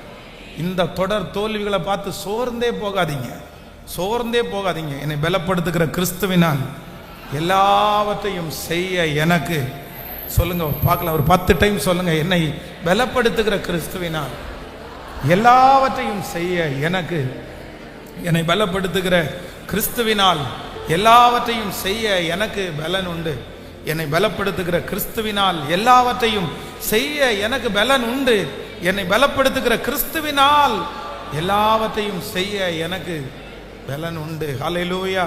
நம்பர் 3, மூன்றாவதாக, மறந்துட மாட்டீங்கன்னு நம்புறேன், மறந்துட மாட்டீங்கன்னு நம்புறேன். இன்னைக்கு இந்த மாதத்துல மே மந்த் ஆண்டவர் உங்களுக்கு கொடுத்த செய்தி என்னன்னு கேட்டா ஸ்பீடு. என்னது? சத்தமா எல்லாரும் சொல்லுங்க. எப்படி இருக்கணுமாமா? ஸ்பீடா வண்டி ஓட்டி கொண்டு போய் மோத சொல்லல. என்னுடைய வேகத்தை வண்டியில காமிக்க கூடாது, என்னுடைய வேகத்தை என் வாழ்க்கையில காமிக்கணும். ஹலோ, என்னுடைய வேகத்தை சண்டை போடல காமிக்க கூடாது, என்னுடைய வேகத்துல நான் வேகத்தை என் வாழ்கிற வாழ்க்கையில காமிக்கணும். நான் சொங்கி மாதிரி இருக்கக்கூடாது. நான் எப்படி இருக்கக்கூடாது? சொங்கி மாதிரி இருக்கக்கூடாது. எப்படிதான் இருக்கணும்? உங்களை பார்த்தா அப்படி தோணலையே. ஆமீன். எல்லாரும் உங்களை பார்க்கும்போதே எப்படி தோணணும் அப்படின்னு சொன்னார். சரி, என்ன சுறுசுறுப்பு. இங்கே ஒரு அம்மா இருக்காங்க, வயசான அம்மா, கிட்டத்தட்ட ஒரு 70 வயசுக்கு மேலே ஆச்சு. அப்படியே சிட்டுக்குருவி மாதிரி அங்கேயும் இங்கேயும் பறந்துட்டு இருப்பாங்க. இங்கேருந்து அங்கே ஓடுவாங்க, அங்கேருந்து இங்கே ஓடுவாங்க. அவ்வளோ ஒரு ஒல்லியோ உடம்பு வச்சுட்டு எனக்கே ஆச்சரியமாக இருக்கும். ஸோ நம்ம இந்த வயசில் இப்படி ஓடணும். நமக்கு கையை காலை தூக்கி பிடிச்சி நம்மளை நிறுத்துறதுக்கு 4 பேர் வேணுன்ற அளவுக்கு இருக்குது. ஆனால் நான் என்ன சொல்கிறேன் அப்படின்னு சொன்னால், உங்களுடைய உடல் பலவீனம் ஒருவேளை இருக்கலாம், ஆனால் எது குறைஞ்சிடக்கூடாதுன்னா வேகம். ஆண்டவர் சொல்கிறார், உங்களுடைய மாம்சமோ பலவீனம் உள்ளது, ஆவியோ ஆவியோ. சில நேரத்தில் சிலருக்கு ஏஜ் ஆகும்போது சரீரம் பலவீனமாக இருக்கலாம், சரீரம் பலவீனப்படலாம், சரீரம் ஒரு இடத்துல உங்களை உட்கார வைக்கலாம். ஆனால் உள்ளுக்குள்ளே இருக்கிற ஆவி என்ன பண்ணணும்னா, நான் கர்த்தரை சந்திக்கிற வரைக்கும் என்னுடைய வேகம் குறையவே குறையாது. நீங்கள் பாட்டுக்கு போங்க. ஒருவேளை கணவன் மனைவியினுடைய பிரிவு கூட சிலருக்கெல்லாம், சில தம்பிங்க, வாலிப தம்பிங்க சொல்லியிருக்கிறாங்க, என் மனைவி என்னை விட்டு போயிட்டாங்க, எனக்கு என்ன பண்ணுறது, நான் என்ன செய்கிறது, கம்பெனியெல்லாம் மூடிட்டு வந்துட வேண்டியதுதான், யூனிட்ஸ் எல்லாம் மூடிட்டு வந்துட வேண்டியதுதான். நான் அவங்களுக்கு கொடுக்குற ஆலோசனை என்ன அப்படின்னு சொன்னால், நீ க்ளோஸே பண்ணாத, நீ அந்த பக்கமாக திரும்பவும் வேண்டாம், நீ பாட்டுக்கு உன்னுடைய வேலையில் உன்னுடைய கர்த்தர் கொடுத்துருக்கிற அந்த தரிசனத்தில் நீ வேகமாக போ, அவங்க தன்னை போல உங்கள்கிட்ட வந்து சேருவாங்க. நீங்களா போய் கூப்பிட வேண்டியது கூட அவசியம் இல்லை. ஒன்று நீங்கள் நினைத்து கொள்ளுங்கள், ஆண்டவருடைய பிள்ளைகளே, இன்னொருத்தர் நமக்கு விரோதமாக எழும்புறது, இன்னொருத்தர் நம்மளை கஷ்டப்படுத்தி அதனால் நம்ம டவுன் ஆயிட்டோம்னா அவங்க என்ன சொல்லுவாங்கன்னா, நீ அப்படிதான் அப்படின்னு இன்னும் கொஞ்சம் நம்ம மேலே பழியை தான் சுமத்துவாங்க, இன்னும் கொஞ்சம் நம்மளை டவுன் தான் பண்ணுவாங்க. ஆனால் அதற்கு மாறாக இன்னொருத்தருக்கு நம்மளை பிடிக்காம போகும்போது, இன்னொருத்தர் நம்மளை வெறுப்பை கொட்டும் போது, அவங்க முன்னாடி வேகமாக நீங்கள் வாழ்ந்து காமிச்சிங்கன்னா நம்ம தான் தப்பன்ட்டோம் போல தெரியுது. அந்த மனுஷன் நீதிமான், அந்த மனுஷன் நீதியாய் வாழ்கிறவர்கள், அவர்களோட கர்த்தர் இருக்கிறாங்கன்னு உங்களை விட்டு போனவங்களும் உங்களோட வந்து சேருவார்கள். எத்தனை பேர் ஆமோதிக்கிறீர்கள்? ஆனால் நீங்கள் கவலைப்பட்டுட்டு அதை டவுன் பண்ணி எல்லாத்தையும் இழந்தா அவங்க வந்து திரும்ப வரவே முடியாது. அதனால் சோதனை எல்லாம் பார்க்காதீங்க, போனது எல்லாத்தையும் பார்க்காதீங்க. நீங்கள் உங்களுடைய லட்சியத்திலே அப்படியே குதிரை யுத்த நாளுக்காக ஆயத்தமாக்குறது போல தொடர்ந்து ஓடக்கூடிய கிருபை. வாசிக்கலாம். 1 சாமுவேல் 18ஆம் அதிகாரத்தினுடைய 15வது வசனத்தை கூட வாசிச்சு நம்ம முடிக்க போகிறோம். 1 சாமுவேல் 18ஆம் அதிகாரம் 15வது வசனம். அவன் மகா புத்திமானாய் நடக்கிறதை சவுல் கண்டு அவனுக்கு பயந்திருந்தான். இன்னொரு விஷயம் கூட வாசிக்கலாம், 14வது வசனத்திலிருந்து வாசிக்கலாமே. 14-15. இஸ்ரவேல் எல்லாரும் இல்லை 14 ஆமென். தாவீது தன் செய்கைகளில் எல்லாம் புத்திமானாய் நடந்தான், கர்த்தர் அவனோட கூட இருந்தார். அவன் மகா புத்திமானாய் நடக்கிறதை சவுல் கண்டு அவனுக்கு பயந்திருந்தான். யாரு? சவுல் வந்து தாவீது மகா புத்திமானாய் நடந்ததை கண்டு என்ன பண்ணாராமாமா? பயந்திருந்தான் என்று வேதம் சொல்லுது. நம்பர் 3 மறக்காதீங்க, இந்த சவுலுடைய வேகத்தை குறைச்சது என்ன குறைச்சிருச்சு அப்படின்னு சொன்னா, இப்ப இவர் உயர்ந்தவர், இவர் தான் ராஜா, தாவீது சின்ன பையன், அவருடைய ராஜ்யத்தில் இருக்கிற ஒரு சாதாரணமான மனுஷன். ஆனா இந்த பையனிடத்துல இருக்கிற டேலண்ட பார்க்கும்போது, இந்த பையனிடத்துல இருக்கிற திறமைகளை பார்க்கும்போது, இந்த சவுலுக்குள்ள என்ன வருது அப்படின்னா, ஒரு தாழ்வு மனப்பான்மை வருது, ஒரு இன்ஃபீரியாரிட்டி வருது. ஐயோ, அவன் ரொம்ப நல்லா இருக்கிறான், அவன் ரொம்ப நல்லா பேசுறான், அவனால நிறைய பண்ண முடியுது, என்னால பண்ண முடியல. உடனே இந்த மனுஷனுக்கு என்ன குறையுது அப்படின்னு சொன்னா, அப்படியே வேகம் அப்படியே தன்னை போல குறையுது. ஆண்டவருடைய பிள்ளைகள் ஒன்று நினைத்து கொள்ளுங்கள், கர்த்தர் சொல்லும் போது ரொம்ப தெளிவா சொல்றாரு, இல்லாத பலத்தோட போ, மற்றவங்களுடைய பலத்தோட கம்பேர் பண்ணி போ, அவனை மாதிரி போ, இவனை மாதிரி போ அப்படின்னு சொல்லல. கர்த்தர் சொல்லும் போது என்ன சொல்றாரு அப்படின்னு சொன்னா, இருக்கிற உனக்கு என்ன தெரியுமோ, கேட்கல, என்ன தெரியுமோ அதை முழு பலத்தோட செய், முழு ஈடுபாடோட செய், ஞானத்தை கர்த்தரிடத்தில் கேட்டு செய்யுங்கள். ஆனா இவருக்கு என்ன தோணுது அப்படின்னு சொன்னா, நான் சொல்றேன், 1000 பேர் உங்களை விட டேலண்டான பர்சன் இருந்தாலும், பெரிய படிப்பாளிகள் இருந்தாலும், பெரிய கோடீஸ்வரர்களே இருந்தாலும், உங்களுக்கு ஒரு நம்பிக்கை வேணும். என்ன நம்பிக்கை அப்படின்னா, உங்களை ஒரு இடத்துல கர்த்தர் தலைவனா மாத்திட்டாருன்னா, ஆண்டவர் அந்த தலைவனுக்குரிய சகல அபிஷேகத்தையும் உங்களுக்கு தருவார். அவங்க எவ்வளவு டேலண்ட் ஆனவங்களா இருந்தாலும் அவர்களை பார்க்கலும் கர்த்தர் நம்மை நம்புகிறார். அவர் சொல்லி தருவார். அவர்கள் நம்மை மேற்கொள்வதற்கு ஒரு நாளும் ஆண்டவர் நம்மை விடவே மாட்டார். அதை ஒரு தேவனுடைய பிள்ளை என்னாலும் என்ன பண்ணிடக்கூடாதுன்னா தாழ்மையா இருங்க. ஆனா தாழ்வு மனப்பான்மையா இருக்காதீங்க. இன்னைக்கு நிறைய பேர் வேகமா ஓடாததற்கு காரணம் என்ன அப்படின்னு சொன்னா, அவங்களுக்கு நிறைய பேர் சுத்தி சுத்தி பார்க்குறாங்களா, அவங்க எல்லாம் வேகமா ஓடுறத பார்த்து நல்லா செய்யறத பார்த்து இவங்களுக்கு என்ன வருது அப்படின்னு சொன்னா, ஐயோ நான் டேலண்ட் இல்லை, நான் ஒன்றும் இல்லை, நான் ஒன்றும் இல்லை, நான் எதுக்கும் லாயக்கு இல்லை, நான் எதுக்கும் பிரயோஜனம் இல்லை. சரி, எத்தனை நாள் தான் அப்படி சொல்லிட்டே உட்காந்துருக்கிறது? அப்படியே நான் பிரயோஜனமே இல்லை அப்படின்னு சொன்னா பிரயோஜனமே இல்லாமலே முடிஞ்சிருமா நம்ம வாழ்க்கை? பிரயோஜனப்படுறதுக்கு என்ன பண்ணணும்? அதுக்கு ஆண்டவரிடத்தில் எப்படி கிருபை வாங்கணும்? என் கைகளை போருக்கும் என் விரல்களை யுத்தத்திற்கும் படிப்பிக்கிற கண்மலை ஆகிய கர்த்தர் எனக்குள்ளே இருக்கிறார். உங்களில் ஒருவன் ஞானத்தில் குறைவுள்ளவனாய் இருந்தால் ஞானத்தை கொடுக்கிற கர்த்தர் என் கூட இருக்கிறார். எனக்கு கற்றுக் கொடுத்தவர்களை விட என்னை ஞானியாக்குறதற்கு ஆண்டவராலே முடியும். என் எதிரியை விட என்னை ஞானியாக்குறதற்கு ஆண்டவராலே முடியும். என்னோடு போட்டி போடுகிறவர்களை விட என்னை ஞானியாக்குறதற்கு ஆண்டவரால முடியும். ஆண்டவரால கூடாத காரியம் என்ன இல்லை. கணவனாரை பார்த்து சொல்றது, உங்களுக்கு ஏற்ற மனைவி நான். ஹலோ, நிறைய பேர் சிரிக்கிறது பார்த்தா அப்படிதான் சொல்லுவீங்க போல தெரியுது. உங்களுக்கு ஏற்ற மனைவி நானே இல்லை.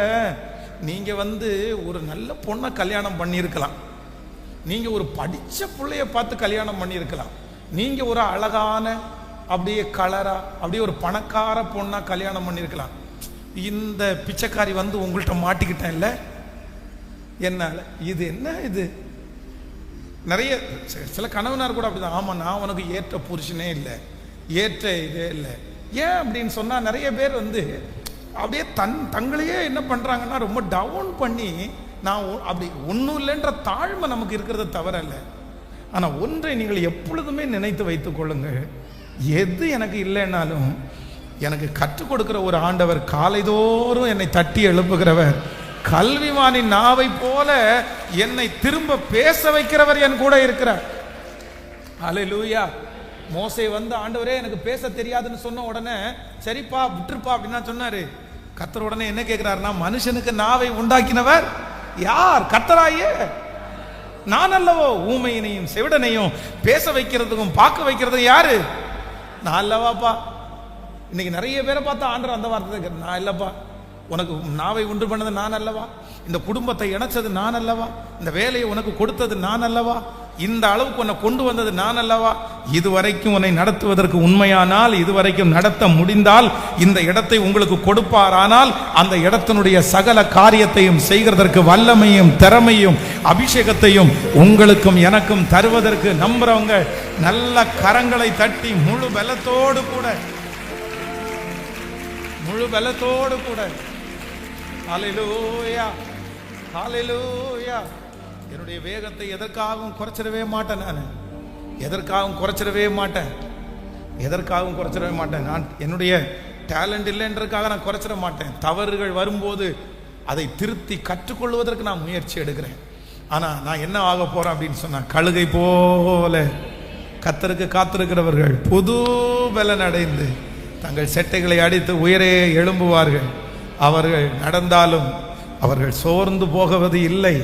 அவர்களை சோர்ந்து போக பண்ணுவதற்கு ஒரு மனிதனாலும் கூடாது, யாராலும் கூடாது. எத்தனை பேர் ஆமோதிக்கிறீங்க? கேட்கலாமா? ஆண்டவரிடத்துல கேட்கலாமா? என்ன படுத்துங்க சொல்லுங்க. எல்லாருமே கேளுங்க. எல்லாரும் என்ன கேட்க போறீங்க? அதை கொஞ்சம் வேகமா தான் சொல்லுங்களேன். ஸ்பீட் சொல்லுங்க. எப்படி என்ன ஆக போறீங்க? சத்தமா சொல்லுங்க. ஸ்பீட். அவ்வளவுதான். ஆண்டவருடைய வருகை தாமதிச்சா 2 வருஷத்துக்குள்ள உங்க வீட்டை நான் டெடிகேட் பண்ணணும். ஆமென்.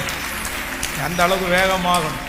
ஆண்டவருடைய வருகை தாமதிச்சா 2 வருஷத்துக்குள்ள ஒரு பெரிய தொழிலை நான் ஆரம்பிச்சேன், ஆண்டவர் என்னை ஆசீர்வதிக்கிறாரு, நான் வேகமாயிட்டேன்னு சொல்லணும். ஆமென். சண்டை போட தன்னை திடப்படுத்தி கொண்டு போகணும். ஹல்லேலூயா. பக்கத்துல இருக்கிற லேண்டுக்காரரு ஒரு அடி தள்ளி தன்னுடைய இடத்துல பில்டிங்கை கட்டிட்டாரு. ஒரு அடி தள்ளி பில்டிங்கை கட்டிட்டார். அவர் பெரிய அரசியல்வாதி, பெரிய செல்வாக்குள்ளவர். ஒரு அடி உள்ள வந்துட்டார். இவங்க போய் பார்த்தா அவர் ஒரு அடி தள்ளி பில்டிங்கை கட்டி முடிச்சு ஃபினிஷ் பண்ணி டெடிகேட்டே பண்ணிட்டார். ஏன் இப்படி பண்ணீங்கன்னு கேட்டால், நான் பண்ணினேன், உன்னால் என்ன பண்ண முடியுமோ பண்ணிக்கோ அப்படின்னு சொல்கிறாரு. அவ்வளோதான். எல்லா வேலையும் விட்டுட்டு நீ எப்படி இப்படி பண்ணலான்னு அவரோட சேர்ந்து போராட போய் சண்டை போட போய் 2-3 டைம் ஃபெயிலியர் ஆகி மனசு நொந்து போய், இந்த மனுஷ வர்க்கமே இப்படி தான், நீ அழிஞ்சிருவ, நீ ஒன்றும் இல்லாமல் போயிடுவேன்னு அவருக்கு சாபம் கொடுத்து தன்னுடைய வாழ்க்கையை நஷ்டப்படுத்தி அந்த இடத்த ரொம்ப கம்மி பணத்துக்கு விற்று அந்த பணத்தையும் வக்கீலுக்கு செலவு பண்ணி இன்னைக்கு ஒன்றுமே இல்லாமல் இருக்கிற ஒரு குடும்பத்தை பார்த்து அப்படியே மனசு உடஞ்சே போச்சுன்னு. அவங்களுக்கு ஆதாரத்துக்கு இருந்தது அந்த ஒரே ஒரு இடம் தான். சரி, நான் என்ன பண்ணுறேன் அப்படின்னா, ஒரு அடி உள்ளே வந்துட்டான். எப்பா உன் கூட சண்டை போடுறதுக்கு நம்மளால முடியல, நம்ம ஒன்று அதை பெற்றுக்கொள்றதுக்கு போராடணும். பெற்றுக்கொள்றதுக்கு போராடுற அளவுக்கு எதிரி சாதாரணமானவன் அல்ல. சரி, யெகோவா ஈரே, கர்த்தர் பார்த்து கொள்ளுவார். ஒரு அடி வச்சிருக்கிறியா, நீ வச்சுக்கோ போ. கர்த்தர் எனக்கு இந்த ஒரு அடிக்கு பதிலாக 100 அடியை கர்த்தர் எனக்கு தருவார். அவரால் கொடுக்க முடியாது ஒன்றும் இல்லை அப்படின்னு மனசில் ஒரு தைரியத்தை வளர்த்துருச்சு. அதுக்கு பின்னாடியே ஓடாம நம்ம ஓட்டத்தை தடை பண்ணாம நம்ம பார்க்கறத பார்த்து முன்னேறினாலே ஒரு அடிக்கு 100 அடி கர்த்தர் திரும்ப தர வல்ல வராரு. இதெல்லாம் என்ன சக்தி அப்படின்னா, உங்களை பிடிச்சி பிடிச்சி பிடிச்சி கீழே இழுத்துட்டே இருக்கும். அவ்வளவு இந்த உலகத்தில் அவ்வளவு சீக்கிரமா எல்லாம் முன்னேறிட முடியாது. எல்லா பக்கமும் பிசாசு உங்களை இழுப்பான். ஏன்னா நீங்க முன்னேறினீங்கன்னு வைங்களேன், நீங்க தான் பெரிய சாட்சிகள். என்ன பண்ணுவீங்க? இப்ப நீங்க முன்னேறினீங்கன்னா நீங்க மேடையில் வந்து என்ன சொல்லுவீங்க? ஐயோ நான் முன்னேறிட்டேன் அப்படின்னு சொல்லுவீங்க. கர்த்தர் என்னை வளர்த்தினார், கர்த்தர் என்னை முன்னேற்றினார், நான் வெறுங்கையாய் வந்தேன், கர்த்தர் இன்னைக்கு பரிவாரத்திற்கு தகப்பனாய் மாத்தினார். அந்த மகிமையெல்லாம் யாருக்கு போகும் சொல்லுங்களேன்? நம்ம நல்லா இருந்தா மகிமை கர்த்தருக்கு போகும். அப்போ நம்ம நல்லா இருக்க விடக்கூடாதுன்னு பிசாசு எவ்வளவு உங்களை பின்னாடி இழுக்க முடியுமோ அவ்வளவு பின்னாடி இழுப்பான். அதை எந்த விதத்துல எப்படி வர்றானே தெரியாது. ஆனா ஆண்டவருடைய பிள்ளைகள் இன்றைக்கு ஒரு தீர்மானம் எடுக்கணும். இதுவரைக்கும் அவனுடைய கட்டுக்குள்ள நான் அடங்கி இருந்தேன், ஆனா இனி என்ன பிரச்சனை வந்தாலும் என் ஓட்டத்தை தடுப்பதற்கு, என்னுடைய விஷனை தடுப்பதற்கு ஒருவராலும் முடியாது. நான் முன்னேறி செல்லக்கூடிய கிருபையை எனக்கு தருகிற கர்த்தர் என்னோடு கூட இருக்கிறார். ஹல்லேலூயா. சோ எழும்பி நிற்கலாமா? எல்லாரும் எழும்பி நின்று இந்த 2வது வாரத்திலையும் ஆண்டவர் சர்ச்சில் இருக்கிற பிள்ளைங்க, ஆன்லைன்ல இருக்கிற பிள்ளைங்க எல்லாரோடையும் ஆண்டவர் பேசி இருக்கிறார். ஒரு 10 டைம் சொல்லிட்டே எழும்புங்க. ஸ்பீடா எழும்புங்க. ஆமென். ஸ்பீடா, வேகமா வேகமா வேகமா வேகமா. நீங்க எழும்புறதை பார்த்து தான் கண்டுபிடிக்க முடியும் எந்த அளவுக்கு நீங்க போக போறீங்க அப்படின்னு சொல்லி. ஆமென். ஹல்லேலூயா, ஹல்லேலூயா. கர்த்தர் வேகமா இருக்க அழைத்திருக்கிறார். ஆண்டவர் உங்களை வேகமா இருக்க அழைத்திருக்கிறார். அதே போல வேகமா சர்ச்சுக்கும் வரணும். 6 மணிக்கு ஆராதனை அப்படின்னு சொன்னா 5:30 மணிக்கு வேகமா வரணும். 5:45 எழும்பி 6 மணிக்கு எழும்பி ஸ்லோவா, அந்த பல்லுக்கு வலிக்கின்றது மாதிரி தேய்க்க கூடாது. பல் விளக்கும் போது எப்படி விளக்கணும்? ஸ்பீடா. வாலிப தங்கச்சிங்க தம்பிங்க எல்லாம் கிடைக்கிறீங்களா? நீ வளரக்கூடிய பிள்ளை, நீ உயரக்கூடிய பிள்ளைன்றதை உங்க வீட்டில் இருக்கிறவங்க எல்லாம் கண்டுபிடிக்கணும். அப்படியே டக்கு டக்குன்னு போய் எடுத்து கொடுக்கணும், வேகமாக எடுத்து கொடுக்கணும், அதை கொண்டு போய் வைக்கணும். இந்த மாதிரி ஒரு பிள்ளையை பார்க்கறது எவ்வளோ பெரிய மகிழ்ச்சி தெரியுமா? எவ்வளோ பெருமை தெரியுமா? ஆண்டவரே பெருமைப்படுவார். எனக்குள்ள என்ன கொடுங்க? எனக்குள்ளே உங்கள் பிஸ்னஸ் ஒரு 5 மடங்கு இந்த ஆண்டு முடிகிறதுக்குள்ள பெருசாகணும். ஏன்னா சொல்லணும், நீங்கள் இந்த மே மந்தில் நடந்த இந்த கூட்டத்தில் நான் அட்டன் பண்ணேன். ஆண்டவர் என்னை என்ன படுத்தினார்? என்னை வேகமாக்கினார், என்னை வேகமாக்கினார், என்னை வேகமாக்கினார். வெளிநாட்டில் சுவிட்சர்லாந்து அங்கே ஒரு ஊழியத்திற்காக போயிருக்கும்போது அங்கே ரொம்ப காஸ்ட் ஜாஸ்தி. அப்படின்னா நம்ம எல்லாம் போய் நம்ம ஊரில் இருக்கிற பணத்தை வச்செல்லாம் அங்கே வாழவே முடியாது. நம்ம ஊர்லேருந்து 100 ரூபா கொண்டு போனால் அங்கே 1 ரூபா, அந்த மாதிரி ரொம்ப காஸ்ட்லி. எல்லாமே காஸ்ட்லி தான். அங்கே இங்கே உள்ள சம்பாத்தியத்தை வச்சு அங்கே வாழ முடியாது. அங்கே உள்ள சம்பாத்தியத்தை வச்சும் வாழ்றது கடினம். ஆனால் அங்கே இருக்கிறவங்க நிறைய பேரை கேட்டு பார்க்கும்போது, எப்படி இவ்வளோ காஸ்ட்லியான இந்த ஊரில் உங்களால் எப்படி சர்வே பண்ண முடியுதுன்னு கேட்டால், ஒரு பர்சன் 3 வேலை 4 வேலை செய்வாங்களாம். 3 வேளை 4 வேளை செய்வாங்க. எனக்கு ரொம்ப ஆச்சரியமா இருந்துச்சு. இங்கே முடிச்சோன்னா அங்கே. அதே போல் இந்த மணிஷ் நகர் பகுதியில் நான் குடியிருக்கும் போது அந்த வீட்டுக்கு பக்கத்தில் உதவி செய்கிறதுக்கு அப்படின்னு சொன்னால், ஏதாவது கொஞ்சம் நம்ம ஏதாவது உதவி எது கேட்டானா உதவி செய்கிறதுக்கு ஒரு சிஸ்டர் அந்த ஏரியாவில் இருக்காங்க. அவங்க பார்த்தீங்க அப்படின்னு சொன்னால், நான் வந்து ஃபஸ்ட்டு அந்த வீட்டுக்குள்ளே போகும்போது அவங்க நடந்து தான் வருவாங்க. அதுக்கப்புறம் பார்த்தீங்க அப்படின்னு சொன்னால் ஒரு 2 வீலர் வாங்கிட்டாங்க. ரொம்ப சந்தோஷமாக இருந்துச்சு. இப்போ சமீபத்தில் பார்த்தீங்கன்னா ஒரு வீடு வாங்கிட்டாங்க. அவங்களுக்கு கணவனார் இல்லை, 2 பிள்ளைகள். அவங்க ஒருத்தர் விதவை. ஆனால் என்ன அப்படின்னு சொன்னால், அப்போவே பார்த்தீங்க அப்படின்னா ஒரு பைக் வச்சுக்குவாங்க. காலையில் ஒரு வீட்டில் பாத்திரம் கழுவுற வேலை, மத்தியானம் ஒரு வீட்டில் வீடு கூட்டி துவைக்கிற வேலை, அப்படி ஒரு 4-5 இடத்துல பார்த்தீங்கன்னா வேகமாக அவங்க செய்வாங்க. கவலையே இருக்காது. மூஞ்சி முகத்தை பார்த்தா ஒரு கவலையும் இருக்காது. ஆனால் கணவனார் இல்லை. இன்னைக்கு பார்த்தீங்க அப்படின்னு சொன்னால், தன்னுடைய சொந்த உழைப்பில் ஆண்டவங்களை நிற்க பண்ணி இன்னைக்கு ஒரு வீட்டை வாங்கி, இந்த கோயம்புத்தூரில் வீடு வாங்குறதுன்றது எவ்வளோ பெரிய விஷயம். ஆனால் அவங்க கண்ணீரோடு அவங்களுக்காக ஜெபம் பண்ணேன். ஒரு லேடியினுடைய ஒரு உழைப்பு எந்த அளவிற்கு இருந்திருக்கு, எந்த அளவுக்கு ஒரு பின்னணியும் இல்லை. அதனால ஆண்டவருடைய பிள்ளைகளை சோர்ந்து போகாதீங்க. நீங்க கொஞ்சம் வேகமானீங்கன்னா உங்களை அப்படியே வேகப்படுத்துகிறதுக்கு கர்த்தர் காத்து கிடக்கிறார். ஆண்டவர் உங்களை எவ்வளோ வேகமாக வர்றதுக்கு கர்த்தர் உங்களை தட்டி கொடுப்பார். ஒரு பக்கத்தில் பிசாசு உங்களை பிடிச்சி இழுத்தாலும் இன்னொரு பக்கத்தில் ஆண்டவர் உங்க கூட இருக்கிறேனுங்கிறத நிரூபிக்கிறதற்கு கர்த்தர் உங்களுக்கு அற்புதம் செய்ய வல்லவராக இருக்கிறார்.